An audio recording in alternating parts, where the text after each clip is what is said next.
సమగ్ర శిక్ష ఉద్యోగులు నిర్వహిస్తున్న నిరవధిక సమ్మె మంగళవారంతో 15వ రోజుకు చేరుకుంది. ఈ కార్యక్రమంలో డిపిఓ వింగ్ అధ్యక్షులు డిఎల్ఎండిబి రామాంజనేయులు, అధ్యక్షులు శ్రీధర్, అధ్యక్షులు అల్తాఫ్, ఎంఏ సమీ, మురళి, రాజేందర్లతో పాటు అదేవిధంగా జిఎస్సి జిల్లా అధ్యక్షులు పుషనప్ప తదితరులు పాల్గొన్నారు. అనంతరం ముఖ్యమంత్రి యనుమల రేవంత్ రెడ్డి హామీ మేరకు సమగ్ర శిక్ష ఉద్యోగులందరినీ రెగ్యులర్ చేయాలని, అప్పటి వరకు పే స్కేల్ అమలు కల్పించాలని డిమాండ్ చేశారు.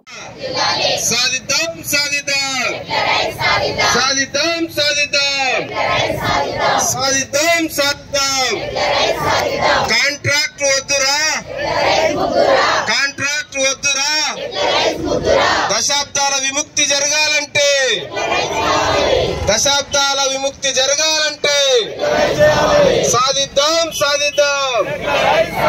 ఎస్ఎస్ఏ ఉద్యోగులకు సీఎం గారు ఇచ్చిన మాటను వెంటనే